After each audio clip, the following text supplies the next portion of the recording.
इंदौर में महू के ये वही चेहरे हैं जिन्होंने पत्थर फेंके। 1, 2, 3 करके गिन लीजिए कैमरों में इनकी कारस्तानियां।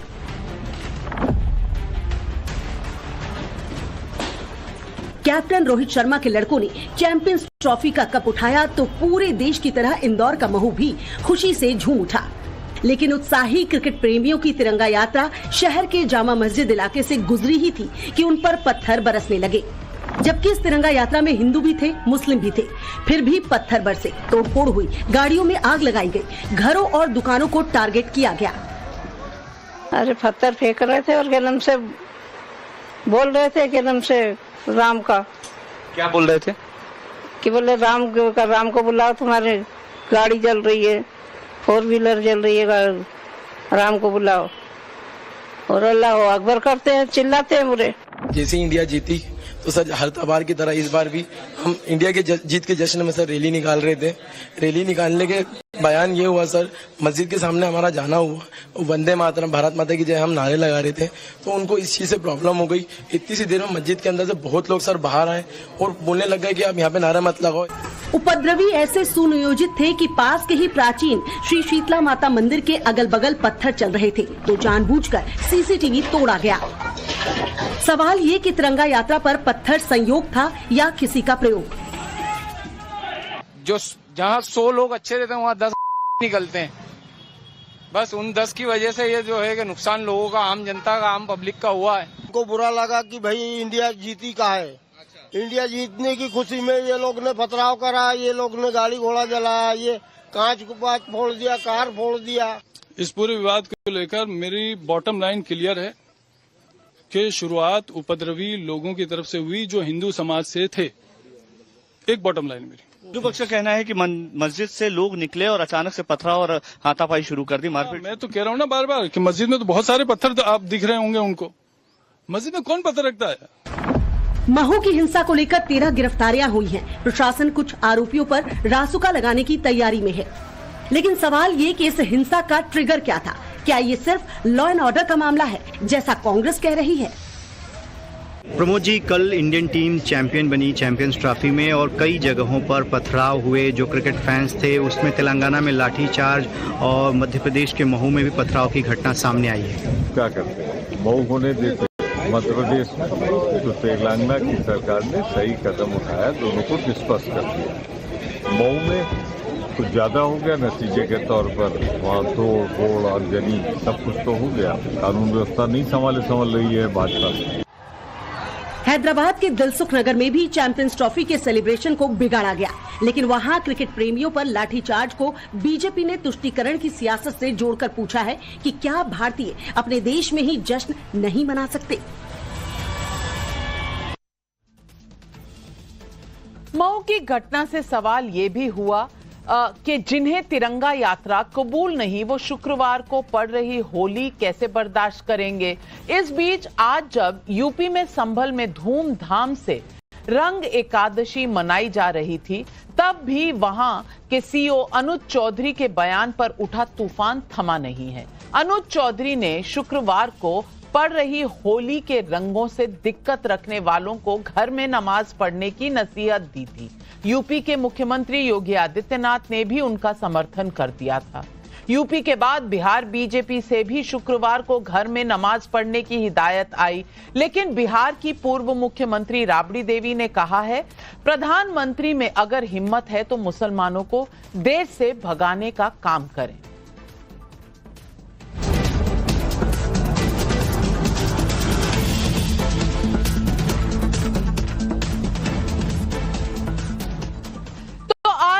सवाल पब्लिक का है, भारत की जीत के जश्न में निकली तिरंगा यात्रा पर पत्थर फेंकना संयोग है या प्रयोग?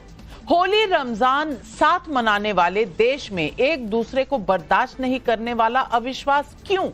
तिरंगा यात्रा को नहीं पचा पाने वाले लोगों को ही होली रमजान मिलकर मनाने में दिक्कत है क्या?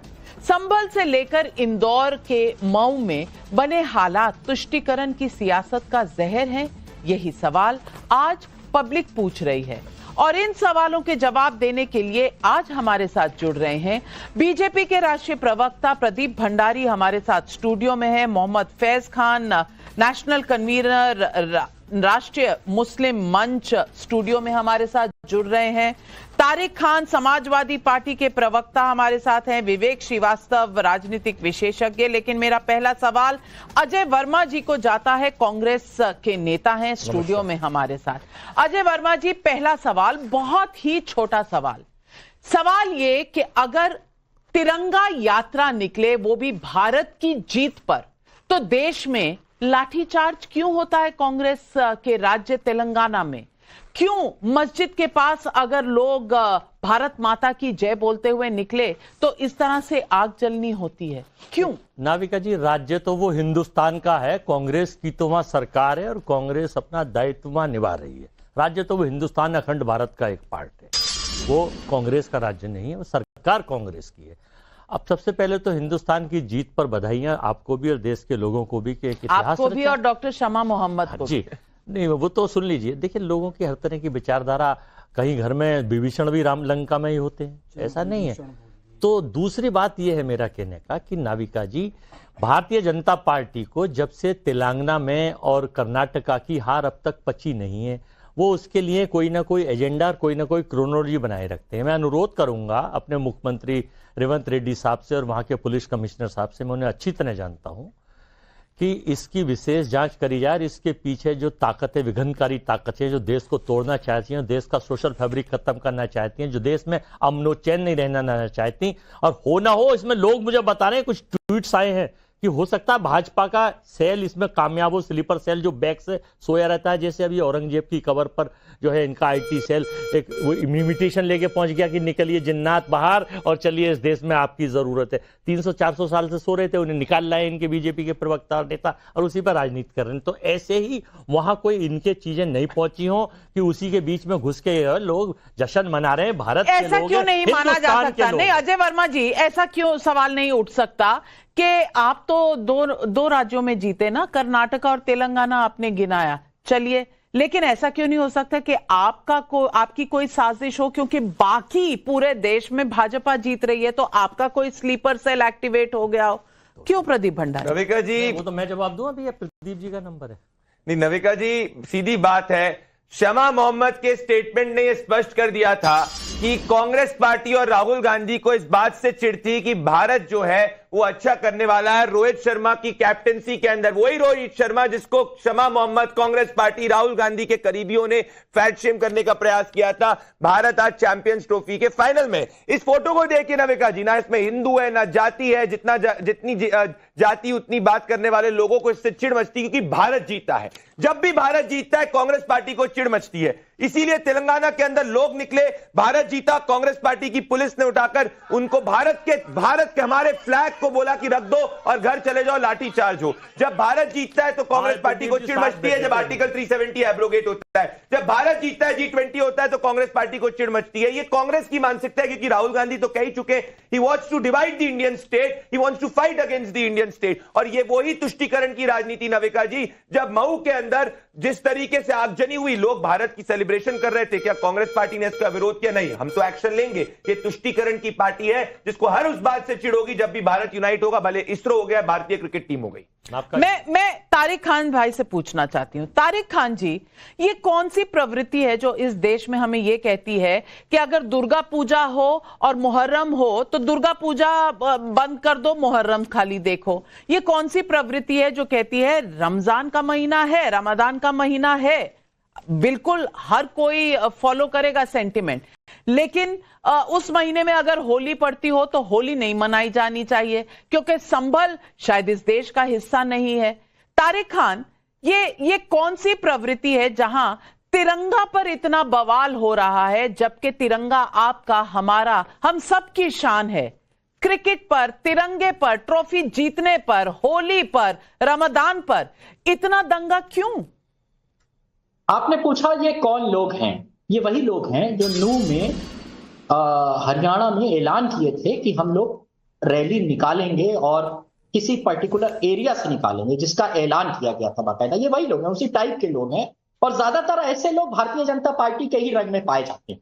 इन्हीं की टोपी लगाते हैं, इन्हीं का कपड़ा पहनते। मैं बचपन से सुनता आया हूं कि हिंदुस्तान में क्रिकेट एक खेल नहीं है, एक धर्म है। आज सर झुक गए। उस धर्म पर जिसको क्रिकेट कहते हैं उस पर कलंक लगा है और सब शर्मिंदा होने चाहिए, हम आप जितने लोग बैठे हैं। क्यों? क्योंकि ये एक ऐसा खेल था जो लोगों को एक सूत्र में बांधे हुए था।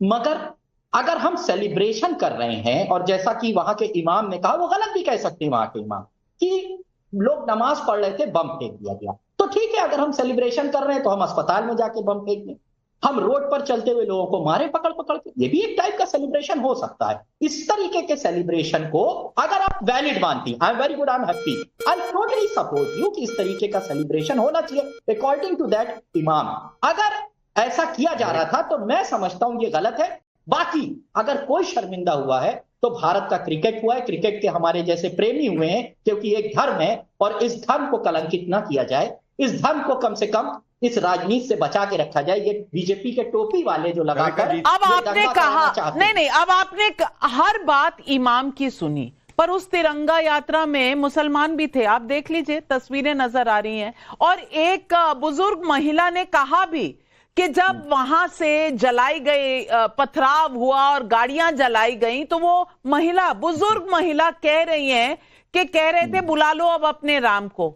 अब इस बात पर मैं कहूं कि जो जिन्होंने पत्थर मारा या जिन्होंने आग जलाई वो सही है? फैज भाई, मैं आपसे पूछना चाहती हूं, सिर्फ इमाम की बात करेंगे और दूसरी महिला, बुजुर्ग महिला की बात ना करना आधे सच को छुपाने जैसा नहीं? बिस्मिल्लाहिर्रहमानिर्रहीम, रब्बिश रहली सदरी व यस्सिरली अमरी वहलुल उक़दतन मिन लिसानी यफ़क़हू क़ौली। जय हिंद, भारत माता की जय, वंदे मातरम। आदरणीय नाविका कुमार जी, आपने बिल्कुल ठीक कहा, सिक्के के दो पहलू होते हैं और दोनों पहलू को देखना चाहिए। यदि हम दूसरा पहलू नहीं देखेंगे तो सच्चाई तक नहीं पहुंच पाएंगे। देखिए, भारत में एक वर्ग है, क्योंकि मैं भी मुसलमान हूं, और कट्टरपंथी मुसलमानों का भी एक वर्ग है और उदारवादी मुसलमानों का भी एक वर्ग है, और मुझे गर्व है कि मैं एक देशभक्त मुसलमान हूं, इस मिट्टी से वफादारी करता हूं। ये कौन लोग हैं, किस मानसिकता के लोग हैं? ये वही लोग हैं, भारत माता की जय नहीं कहूंगा, मेरी गर्दन पर छुरी भी रख दो तो, लेकिन जय फिलिस्तीन जरूर कहूंगा।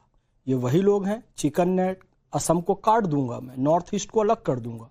ये वही लोग हैं, भारत तेरे टुकड़े होंगे इंशाअल्लाह, कश्मीर की आज़ादी तक, भारत की बर्बादी तक जंग रहेगी। ये वही लोग हैं जो 1947 में रजाकारों की पार्टी हैदराबाद को, यानी कि जो तेलंगाना का आज पूरा क्षेत्र है वो हैदराबाद था, उसको पूरा पाकिस्तान में मिलाना चाहते थे। ये वही लोग हैं कि अभी भी इनके बयान आते हैं कि हम उस समय होते तो लखनऊ तक पाकिस्तान की सीमा ले आते। ये वही मानसिकता के लोग हैं जो भारत माता की जय सुनकर आज भी तिलमिला उठते हैं।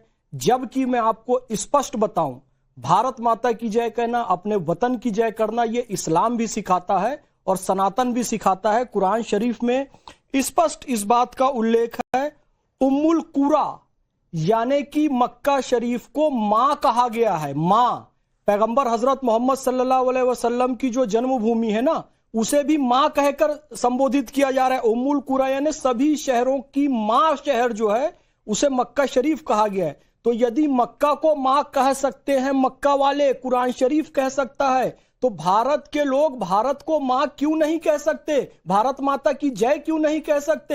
हिंदुस्तान जिंदाबाद क्यों नहीं कह सकते? मैं तो कहता हूं, संस्कृत में कहो वंदे मातरम, हिंदी में कहो भारत माता की जय, अंग्रेजी में कहो love and salute to mother India, अरबी फारसी में कहो मादरे वतन हिंदुस्तान जिंदाबाद जिंदाबाद। तब तो आप सही, नहीं तो फिर आप कहते रहेंगे कि हमारे साथ भेदभाव हो रहा है, सभी का खून है शामिल यहाँ की मिट्टी में, किसी के बाप का हिंदुस्तान थोड़ी है। लेकिन एक बात आ जाती है ना, इन कट्टरपंथी लोगों ने कट्टरपंथ का अपना मुल्क ले लिया है, फिर यहां पर फिर क्यों मांग की जाती है कि जी हमें? तारिक खान जवाब दें, तारिक खान जवाब दें। मादरे वतन हिंदुस्तान जिंदाबाद, भारत माता की जय, किसी कुछ भी कहने में, जो कहिए वो कहने में कोई एतराज नहीं। देखिए, एक बात याद रखिए, मैं समाजवादी का प्रवक्ता हूं और मुसलमान भी। बार बार शक की नजर से देखना गलत बात है, मैं सच बता रहा हूं। एक एक मुसलमान, मैं गारंटी देता हूं इस बात कि वो हिंदुस्तान की जीत पर खुश है, उसको फख्र होता है कि हमारी टीम आज नहीं जीत रही है। मैम, अगर सिर्फ ओडीआई की बात करें, क्रिकेट का इतिहास 200-250 साल का है, मगर 550-600 ओडीआई हिंदुस्तान खेल चुका, जीत चुका है, 1000 खेल चुका है, कब में मुसलमानों ने आके कहा कि नहीं नहीं हमें बड़ा बुरा लगा हिंदुस्तान जीत गया? वो तो जिंदाबाद लगाते हुए अपने घरों से अपनी कुर्सियों से उछल जाता है। भले आप बांग्लादेश से खेलिए, पाकिस्तान से खेलिए, लेकिन क्रिकेट में भी उसको पाकिस्तान के शख्स की जिंदाबाद नजर से देखा जाता है। ये बिल्कुल मुसलमानों को नहीं। और अभी तारिक खान साहब ने कहा कि कुछ इलाकों से जरूर निकालते हैं। ये कौन से इलाके हैं जो भारत के नहीं है जहां से लोग सेलिब्रेट करते हुए निकलते हैं? तारिक खान बताइए, कौन से ऐसे इलाके हैं जहां जाना मना है लोगों को? नहीं मैम जाइए, मगर मस्जिद में बम फेंकना अलाउड है तो आप बता दीजिए। बम किसने फेंका? इमाम मैं कह रही हूँ, इमाम की बात मान रहे हैं तो बुजुर्ग महिला जिसे चोट लगी है उसकी बात क्यों नहीं मान रहे? मैं और आप जज नहीं है मैम। अरे तो नविका जी, अगर ये इमाम की बात मान रहे, वो 80 साल की बुजुर्ग महिला जो पीड़ित है उसकी बात क्यों नहीं मान रहे? वहां की पुलिस ने स्टेटमेंट दिया है कि कोई सूतली बम नहीं फेंका गया, लेकिन इमाम की बात मानी जा रही है। मैं विवेक श्रीवास्तव जी आपसे पूछना चाहती हूँ, ऐसे कौन से इलाके हैं जहां से नहीं निकलना चाहिए? क्योंकि अभी तारिक खान भाई ने कहा नूह में कुछ लोग हैं कहते हैं उसी इलाके में जाना है। मैं पूछना चाहती हूँ कौन सा ऐसा इलाका है जहां जाना मना है? पहले तो ये बता दीजिए ताकि अगली बार से तिरंगा यात्रा जो ले जा रहा हो उसे पता चल जाए कि इस देश के संविधान से भी अलग कोई संविधान चल रहा है जिसमें कुछ इलाकों में जाना मना है। और अगर वहां की पुलिस का पूरा तहकीकात के बाद स्टेटमेंट आता है कि कोई सुतली बम नहीं चलाया गया, तो ये इमाम की बात सुनने वाला कौन है? और उस गुस्से में, उस आक्रोश में 20 बाइकें जला दी, 2 ऑटो जला दिए, 2 गाड़ियां जला दी। ये सिर्फ एक तिरंगे के लिए, इसलिए कि भारत की टीम इतना बेहतरीन परफॉर्मेंस देकर ट्रॉफी घर जीत कर लाई है, इसलिए इतना आक्रोश, इतना गुस्सा? ये टीम के लिए नहीं है। तो किसके लिए? बिल्कुल नहीं, बिल्कुल नहीं। एक तो पहली चीज आप सुनिए, पहली चीज, ना मैं वंदे मातरम बोलूंगा, ना मैं भारत माता की जय बोलूंगा। क्यों? फिर भी मैं एक पेट्रियोटिक इंडियन हूं, अपनी ड्यूटी करता हूं, टैक्स पे भारत करता हूं, माता की जय बोलने में आपको क्या दिक्कत है? मैं नहीं बोलूंगा। क्यों नहीं बोलेंगे? कोई संघी मुझे फोर्स नहीं कर सकता कि मैं उसकी वोकैबुलरी यूज करूं। मैं संघी नहीं हूं भाई। मैं संघी की वोकैबुलरी क्यों यूज करूं? मैं आई लव इंडिया बोलूंगा, मैं आई लव इंडिया बोलूंगा, मैं हिंदुस्तान जिंदाबाद। मतलब कल को रोहित शर्मा भारत माता की जय बोल दे और मोहम्मद शामी भारत माता की जय बोल दे तो उसके खिलाफ ये विरोध निकाल लेंगे? आप मुझे आप क्या बात कर रहे हैं विवेक जी? भारत के नागरिक हैं, पाकिस्तान की जय बोलेंगे कि भारत की जय बोलेंगे? आपके टर्मिनोलॉजी में बोले। अरे हमारी टर्मिनोलॉजी नहीं, भारत माता की जय हम आपके देश की टर्मिनोलॉजी है। देश अनेकों काल से था, जब आप और मैं नहीं थे तब भी था देश। मन होगा अपने मन से जो बोला होगा बोलेंगे। क्या आपके मन से भारत माता की जय नहीं निकलता? हिंदुस्तान जिंदाबाद नहीं निकलता? फॉलो व्हाट द संघ आस्क्ड मी टू डू। आप संघ के हिसाब से चलिए, देश नहीं। मैं नविका जी सीधा बोल रहा हूं विवेक जी, मैं इस शो पे भारत माता की जय, भारत माता की जय, हिंदुस्तान जिंदाबाद, हिंदुस्तान जिंदाबाद, आई लव इंडिया बोलता हूं। अब आप बोल के बताइए, अगर आप नेशनलिस्ट देश की मिट्टी के खाते मुझे और फिर टैक्स की चोरी करें। विवेक श्रीवास्तव जी थोड़ा सा ठंडे हो जाइए और मुझे बताइए, ये भारत माता की जय का जो इजाद है वो क्या मोदी सरकार के समय से हुआ है क्या? 2014 से जो आपको इतनी तकलीफ हो रही है? वो जिसने भी किया हो, पॉइंट वो है ही नहीं। पॉइंट वही तो है। आप कह रहे हैं संघी, तो संघी तो अब आए संगठन चलिए नहीं है। आई विल यूज ना आप ये बताइए फैज भाई, ये भारत माता की जय पहली बार कब बोला गया था? प्रधानमंत्री नरेंद्र मोदी ने पहली बार बोला था, जो इनको एलर्जी लग गई है इतनी। यदा यदा ही धर्मस्य ग्लानिर्भवति, वो बोले या ना बोले, धर्मस्य तदात्म। मैं हिंदुस्तान जिंदाबाद बोलूंगा, आई लव इंडिया बोलूंगा, मैं वंदे मातरम नहीं बोलूंगा। युगे युगे, ये संस्कृत भाषा जो है ना, ये द्वापर युग में ये श्लोक कहा गया आज से 5,500 साल पहले। और वंदे मातरम संस्कृत का शब्द है। संस्कृत का एजाज प्रधानमंत्री 1947 में यहाँ पे आजाद हुए हैं, आरएसएस ने नहीं और हमें वैज्ञानिक हमारी सोच है नामक पुस्तक है। आप कृपा करके यहाँ संस्कृत का भाषण ना दें। जी ने सन्यासी आंदोलन का उल्लेख किया आनंद मठ में, और उसी आनंद मठ में वंदे मातरम लिखा हुआ है। और संघ की स्थापना 1925 में हुई। लेकिन इस बात को इन्होंने फिर से प्रमाणित कर दिया कि राजनीतिक सूझबूझ की इनमें कमी है। ये राम को भी बीजेपी को देने तैयार हो जाते हैं, ये वंदे मातरम को संघ को देने तैयार हो जाते हैं, ये भारत माता की जय को आरएसएस और बीजेपी को देने थे, तो आप रखोगे क्या? इस देश आनंद की मठ मूल एक परंपरा कंट्रोवर्शियल को किताब है, आप सबको इनकार कर एक्सेप्टेबल दोगे, नहीं है। तो आपके पास कुछ बचेगा नहीं। आनंद ये मठ नेशनल एक कंट्रोवर्शियल टेलीविजन किताब है, चैनल पर सबको नाविका जी एक्सेप्टेबल नहीं ये है। कहते हैं कि भारत माता की जय नहीं कहूंगा, वंदे मातरम नहीं कहूंगा। एक्सेप्टेबल कौन सी किताबें हैं नहीं आपको, बोलूंगा। आपके लिए? लेनिन की, चीन, जय चीन बोलेंगे तब आपको पसंद आएगा क्या? विवेक श्रीवास्तव, देखिए कैसे मुस्कुराहट निकल आई। चीन के नाम भारत माता की जय बोलने में इतनी पेट में दर्द और चीन के नाम पर इतनी मुस्कुराहट। अब इस प्रवृत्ति को क्या कहेंगे आप, प्रदीप भंडारी जी? मिनिस्टर योगी आदित्यनाथ का सवाल उठा रहा हूं नविका जी। जो प्रवृत्ति जामा मस्जिद के बाद पटाखा नहीं फोड़ने देती भारत माता को सेलिब्रेट करने के लिए जब भारतीय टीम जीतती है, यही वो प्रवृत्ति है जो नो गो एरिया डिसाइड कर देती है देश के अंदर जाते हिंदू की शोभा यात्रा नहीं निकल सकती, या भारत मस्जिदों में पटाखे तो निकल सकता। अगर वहां पे तरावी चल रही है तो होते टीवी शो पे नहीं बोलती, ये वही प्रवृत्ति है जब जय श्री राम बोलता है तो उसके खिलाफ पत्थरबाजी करना चालू कर देती है। अरे विवेक श्रीवास्तव इस शो पे आपको और मुझे जय श्री राम भी कहने का हक है, भारत माता की जय कहने का भी हक है, ना आपको ना मुझे पत्थर उठाने का हक है। और मऊ के अंदर वही हुआ है। आप भारत माता की जय बोलेंगे भारत माता की जय, तेलंगाना की सरकार आप पर लाठीचार्ज कर देगी। क्यों अजय वर्मा जी भारत माता की जय बोल रहे थे और मैं सुनवा देती हूँ आपको। भारत माता की जय बोल रहे हैं लोग, वहां लाठीचार्ज। नाविका जी पहले ये तय करो, प्लीज आपके बीच, पहले ये तय करो कि वफादार कौन है, फिर वक्त बताएगा कि गद्दार कौन है। ये देश की आजादी में योगदान नहीं, गॉडसे की विचारधारा, महात्मा गांधी की हत्या करवा देते। एक मिनट के ऊपर इतनी गोली एक आतंकवादी मारता है जिसे लोग राष्ट्रपिता कहते हैं, जिसे लोग राष्ट्रपिता कहते हैं, और राष्ट्रपिता की हत्या करवाकर 52 साल देश का तिरंगा फहराने में लग जाता है। कांग्रेस को बंद कर दो, 52 साल तिरंगा फहराने में लग जाता है। ऊपर आप लोग जो है पाकिस्तान की जीत में खुश होने वाले लोग हैं। ये लोग वो लोग हैं जो हर चीज को पॉलिटिसाइज करते हैं, सेना को पॉलिटिसाइज, राम को पॉलिटिसाइज, और इनका एजेंडा है हिंदू मुस्लिम भारत माता की जय। पाकिस्तान, नहीं बोल सकते आप, नहीं बोल सकते कब्रिस्तान, शांति शांति। ब्रेकिंग न्यूज आ रही है, किस देश की किसका क्या एजेंडा है वो तो मैं अभी एक्सपोज करूंगी। ब्रेकिंग न्यूज, मऊ हिंसा में 2 और एफआईआर दर्ज हो गई है। अब तक 3 एफआईआर लिखी गई है। मोती महल की घटना पर एफआईआर में 17 नामजद हुए हैं। जामा मस्जिद के पास पथराव में 3 नामजद हुए हैं। एक अन्य एफआईआर में अज्ञात लोगों के नाम है। मऊ में फिलहाल हालात सामान्य है। सोशल मीडिया पर अफवाह फैलाने पर चेतावनी दी है मऊ की पुलिस ने, और ये इस वक्त की बड़ी ब्रेकिंग न्यूज है। और अब एक और बड़ी खबर आ रही है कि इंदौर के मऊ में हुए सांप्रदायिक तनाव के वीडियो सोशल मीडिया पर वायरल हैं।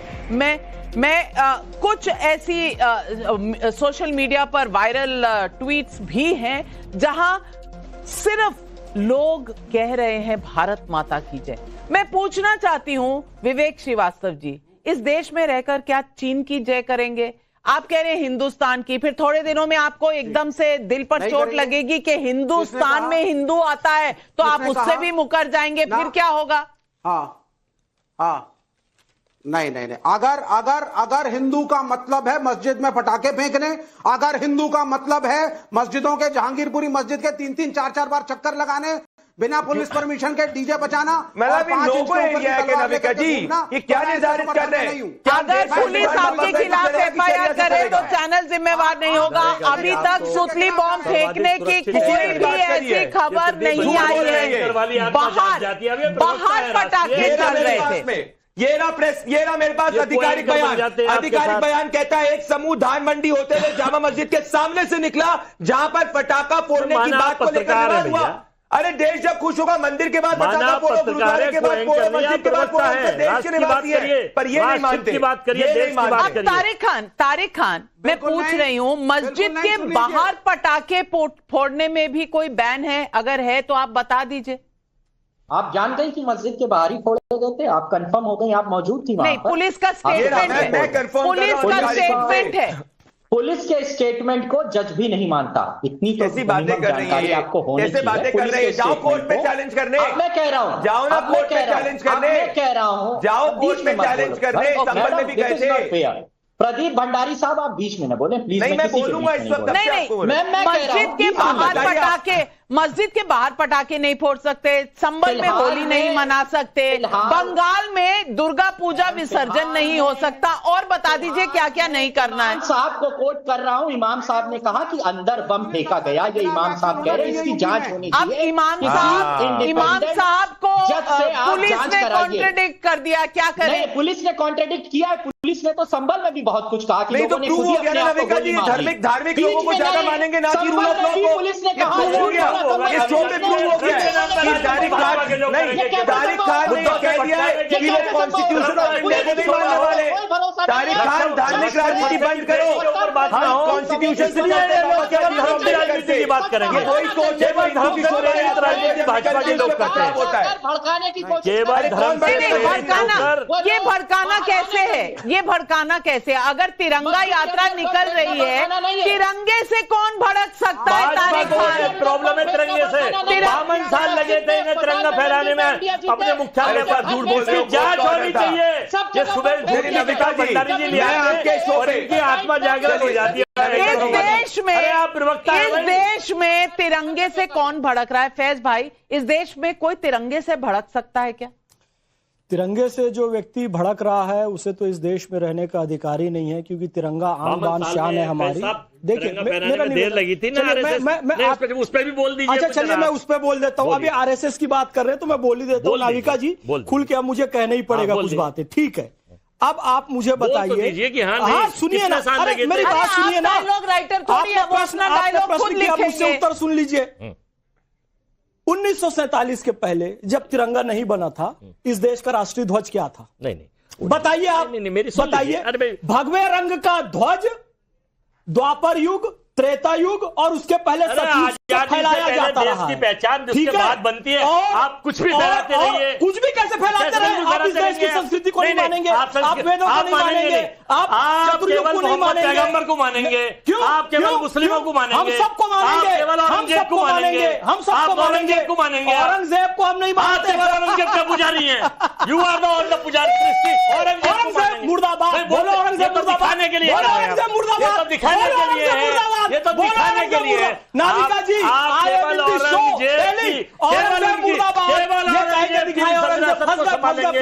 उसी को लेकर आएंगे। मुर्दाबाद औरंगजेब मुर्दाबाद। हाँ very good, very good. Aurangzeb की विरासत और उसके जिन्नात को लेकर चल रहे हैं। का रंग सुना मेरा रंग बसंती चोला, औरंगजेब की विरासत को लेकर चल रहे हैं। औरंगजेब आप बनते रहे, आपके वो पता है कौन है? जेनोसाइड, उनकी जेनोसाइड आई है, वो आप उनके वंशज हैं। अजय वर्मा जी, अजय वर्मा जी, अजय वर्मा जी, अजय वर्मा जी, अजय वर्मा जी, अजय वर्मा जी, आज आप एक्सपोज हो गए हैं। फैज भाई ने आपको एक्सपोज कर दिया है, आज फैज भाई ने आपको एक्सपोज कर दिया है। फैज आज आपका जो एक्सपोजे हुआ है ना, वो आज आपको स्टूडियो से, एक मिनट अजय वर्मा जी, स्टूडियो से बाहर जाते हुए ना वहां बैंडेड रखी हुई है, थोड़ी सी पट्टी भी रखी हुई है, लेते जाइएगा। लेकिन आज सवाल पब्लिक भी पूछ रही है। नरेश चौहान का नीमराना राजस्थान से सवाल है, जो लोग हिंदुस्तान का अन्न जल और नमक खाएंगे लेकिन देश की खुशी में पत्थर बरसाएंगे, ऐसा क्यों? मुकेश शर्मा फरीदाबाद से पूछ रहे हैं। एक बात समझ नहीं आती कि जब भी ऐसी शोभा यात्राएं निकलती हैं तो इतने पत्थर आते कहां से हैं? थोड़ा जवाब देंगे तारिक खान साहब, ये पत्थर आते कहां से? ये पत्थर पहले से तैयार होते हैं? नहीं, पत्थर संभल में अगर देखा जाए तो पूछना चाहिए पुलिस से, प्रशासन से कि इतने पत्थर कहां आ गए। पुलिस थे मध्य प्रदेश में, पुलिस को मान नहीं रहे हैं, संभल में पुलिस से जवाब मांग रहे हैं। एक तरफ की मध्य प्रदेश में नहीं ठीक है, मध्य प्रदेश में आपका कहना है कि मस्जिद में पहले से पत्थर रखे गए थे, आप कह दीजिए मान लूंगा वो लोग पत्थर रखे नहीं तो जनता पूछ रही है सवाल, पब्लिक पूछ रही है सवाल। अरे भाई पब्लिक पर भी गुस्सा हो जाइए। नविका जी, दिल्ली राइट में ताहिर हुसैन के घर भी पत्थर पाए जाते हैं या इमाम जी भी पत्थर होते हैं? एक एक करके आपसे सहमत हूँ मैं, मेरी सुन लीजिए प्लीज। लोग मस्जिद में गए थे नमाज पढ़ने, 5-5 हजार पत्थर जेब में रख के गए थे, मैं मान लूंगा, फेयर एनफ स्टेटमेंट। उसके बाद कुछ पत्थर उन्होंने खा लिए थे, उसके बाद उसको उल्टी किया, उगला और लोगों के ऊपर फेंकने लगे, मान लिया मैंने। अब तारिक खान साहब, अगर पब्लिक ये बातें सुनकर, अगर पब्लिक ये बातें सुनकर समझ गई है बात, तो फिर आपके ऊपर है, अपने शब्द मेरे मुंह में मत डालिए, मैं पब्लिक के सवाल पूछ रही हूँ। नरेश चावला यूट्यूब पर पूछ रहे हैं, जब हिंदू इफ्तार में शामिल हो सकते हैं तो होली के रंगों में अल्पसंख्यक शामिल क्यों नहीं हो सकते? ये भी एक सवाल है। प्रदीप भंडारी, इसका जवाब तो आना चाहिए। नहीं नविका जी, हमें कोई दिक्कत नहीं, पर कल को यही जो इमाम जिनको बैक कर रहे हैं बोलेंगे कि भाई अगर रंग लग गया, इसके ऊपर जो है सांप्रदायिक सौहार्द बढ़ गया, ये इस्लाम के खिलाफ है, तब जाके क्या करेंगे? ये वही सोच है, ये संभल की बात कर रहे थे, संभल में कट्टे पाए गए, कट्टे। ऐसा कैसे हो सकता है? 1 मिनट के अंदर वहां पत्थर आ गया, जैसे ताहिर हुसैन के घर पत्थर आया था, जैसे शोभा यात्रा निकलती पत्थर आता है, हर जगह पत्थर कैसे एकदम से आ जाता है? नविका जी जवाब दे, ताहिर हुसैन, ये ताहिर खान या अजय वर्मा, और एक बार अजय वर्मा ने इसका खंडन क्या हो बता दीजिए। नहीं, मुख्तार अब्बास नकवी कौन है, जरा बता दीजिए। अजय वर्मा जी नाते करने का एजेंडा चलाते हैं, झंडे होली पूरे हिंदुस्तान में होली खेलते हैं, अल्पसंख्यक भाई ऐसा नहीं है। भारत के कुछ फिरका परस्त ताकतें हैं, कुछ औरंगजेब की औलादें हैं जो इस काम को करने जा रही है, वो नहीं खेलती है। संभल में फ्लैग मार्च क्यों निकालना पड़ रहा है? क्यों संभल में फ्लैग मार्च निकालना पड़ रहा है? क्यों सवाल उठाए जा रहे हैं कि इस बार क्योंकि जुम्मे के दिन होली पड़ रही है तो होली मत खेलिए? ये भी तो एक सवाल है। एचएस चोपड़ा अमेरिका से पूछ रहे हैं, भारत की जीत से आखिर किसे दिक्कत है? संजय मिश्रा बदोई उत्तर प्रदेश से पूछ रहे हैं, पहले भारत के कप्तान के खिलाफ बयान, अब जीत के जश्न पर पथराव, संयोग है या प्रयोग? अब विवेक श्रीवास्तव जी बता दीजिए, संयोग है या प्रयोग? कि पहले सवाल आ जाता है शमा मोहम्मद जी का, उसके बाद पथराव। पब्लिक का सवाल है जी। नहीं, वो एक इनोसेंट कमेंट को शमा मोहम्मद के डिस्टॉर्ट किया गया है सिर्फ इसलिए कि वो एक मुसलमान है, केरल से और महिला है। वाह, ये उन्होंने सिर्फ एक जनरल सा कमेंट फिटनेस पे वाह, किया ये था। मासूमियत। ये मतलब नहीं वो भारत की टीम के साथ नहीं है, पहली बात तो ये। अच्छा, जो व्यक्ति भारत माता की जय नहीं देख सकता, मेरा शमा मोहम्मद की नीति देख गया कि वो मासूम है। वाह विवेक जी, वाह। मतलब जो भारत माता की जय नहीं बोल सकता, उसने शमा मोहम्मद का साइकोलॉजिकल टेस्ट कर दिया। वाह विवेक जी, वाह। राकेश कौशिक करनाल हरियाणा से पूछ रहे हैं, इतनी जल्दी इतने पत्थर आए कहां से? अब लोग बार बार पूछ रहे हैं ये सवाल। विवेक श्रीवास्तव जी, आप ही इसका जवाब दे दीजिए। तारिक खान से पूछूंगी तो मेरे ऊपर बरसने लग जाएंगे, आप जवाब दे दीजिए। सुन लीजिए। नहीं, तारिक भाई ने तो आज दूध का दूध पानी का पानी कर लिया, जबरदस्त बोले हैं, बहुत वायरल जाएगा, मैं बड़ा खुश हूं इस बात से। लेकिन दूसरी बात सुन लीजिए, मेरा मुख्यमंत्री जिसको देशभक्ति का सर्टिफिकेट देंगे, प्रदीप भंडारी, योगी आदित्यनाथ, उनका स्टेटमेंट है साहब कि मेरा पुलिस अफसर कुश्ती कोटा से आया है, इसलिए वो एक रेसलर की तरह बात करता है। इसको क्या कहेंगे आप? चाहे वो भैया विवेक जी, आपको पुलिस वाले के खिलाफ कर जाना है, कोर्ट जाओ। अभी आप ये तो बता दो कि इतने पत्थर कैसे आते हैं, और ये हर जगह ज्योग्राफी में आ जाते हैं। विवेक जी, चलिए आप पुलिस के खिलाफ सवाल उठा रहे हैं, चलिए मान लेती हूँ, सुन लेती हूँ। जरा हैदराबाद की पुलिस के बारे में कुछ बोलेंगे, जिन्होंने लोगों पर लाठियां बरसाई क्योंकि वो तिरंगा यात्रा निकाल रहे थे, जश्न मना रहे थे भारत के जीतने का? बहुत बढ़िया किया। कांग्रेस की बहुत बढ़िया क्या कह रहे हैं, शर्म आनी चाहिए आपको, शर्म आनी चाहिए। सरकार है, नविका जी हमेशा बचाया है, तिरंगा यात्रा पर लाठीचार्ज हुआ, भारत माता की जय पर लाठीचार्ज हुआ, इसमें कह रहे हैं कि अच्छा हुआ। यही अंग्रेजों की मानसिकता है, यही मानसिकता है। जब भारत माता की लाठीचार्ज किया, अच्छा किया। विवेक श्रीवास्तव जी, पूछिए इनसे, हैदराबाद में लाठीचार्ज किया, अच्छा किया? बिल्कुल अच्छा किया। कानून कायदे को सही रखने के लिए कांग्रेस की तारीफ होनी चाहिए। कानून कायदे से दिक्कत क्यों हो रही है मेरे भाई? पुलिस ने एक्शन मेरे भाई, संभल में कानून कायदे से दिक्कत क्यों हो रही है? नहीं, कौन सी दवाई भिजवाऊं? संभल में तो भाई लड़ाई झगड़ा करवाना है साहब। वो हिंदू महिलाएं जो होली नहीं खेलना चाहती हैं, इस पुलिस अफसर के हिसाब से होली के दिन घर से बाहर ना निकले। मानसिक रूप से लग गया भाई, डिस्टर्ब हो चुके हैं। क्या कह रहे हैं, इनको खुद ही नहीं पता है। आते हैं एक दिन जुम्मे देखिए, थोड़ा सा मैं निवेदन करता हूं, भगवान ऐसा किसी के साथ थोड़ा सा ट्रीटमेंट करवा लीजिए। विषय क्या चल रहा है? हिंदू महिलाएं बाहर आना चाहती हैं, नहीं आना चाहती है, हिंदू महिलाओं का प्रश्न ही नहीं है। उन्होंने जो कहा ये कहा कि भैया दिल बड़ा है तो घर से बाहर निकलना, दिल छोटा है तो घर के अंदर रहना। यदि जबरदस्ती खेलना लग जाए तो जबरदस्ती लगाने वाले पर भी कार्रवाई होगी, ये भी उन्होंने कहा है। लेकिन धोखे से किसी पर रंग लग जाए तो उस पर कोई दंगा फसाद ना करे, ये भी कहा है। और उन्होंने ये भी कहा है कि दोनों पक्ष में से जो भी शुरुआत करेगा दंगे से रंग लगता है, कार्रवाई होगी। बड़ा दिल वाला विवेक श्रीवास्तव जी, आपने आज जनता के सामने दिखा दिया कि तेलंगाना में लाठी पड़े पुलिस से तो अच्छी बात है, लेकिन संभल में आप पुलिस के खिलाफ है। आज दूध का दूध, पानी का पानी वाकई हो गया है। और अब जनता का पोल मैं आपके साथ साझा करना चाहती हूं। आज की डिबेट को लेकर हमने ट्विटर, फेसबुक, व्हाट्सएप, यूट्यूब पर सर्वे किया था और ये बिल्कुल नया सर्वे, एकदम त्वरित सर्वे है, इंस्टेंट सर्वे है, जिसमें पब्लिक का 20,000 का सैंपल साइज है। इसमें सवाल था, इंदौर के मऊ की तिरंगा यात्रा जानबूझकर टारगेट की गई? हाँ 92%, नहीं 5%, कह नहीं सकते 3%। 92% लोग कहते हैं कि ये जानबूझकर टारगेट की गई थी। अजय वर्मा जी अब बताइए कि ये जनता फैसला करती है, ये पब्लिक का फैसला है। पब्लिक ने ये इंस्टेंट पोल पे ये जवाब दिया। आपका सही है, आपने सर्वे कराया, बड़ी अच्छी बात है। देश में सरकार और मध्य प्रदेश में सरकार किसकी है? क्या दोनों में डबल इंजन की सरकार है? दंगा हुआ कैसे? सरकार फेलियर है। अरे बीच में ना बोलिए जरा भैया। डबल दंगा हुआ कैसे? जिम्मेदारी थी, उन्होंने कहा था कि भाजपा शासित किसी प्रदेश का कोई दंगा नहीं होगा, और दंगा हुआ तो ऐसे लेते हैं महिमा मंडन कहते दंगा होगा। दंगा कर्नाटक के अंदर आप ये रोकेंगे नहीं, धर्म देखकर दंगाइयों को छोड़ दिया। आप बहुत बेचैन हैं, आपकी असलियत खुल रही है, आपका नकली चेहरा खुल रहा है। दंगे के जिम्मेदार आप हैं।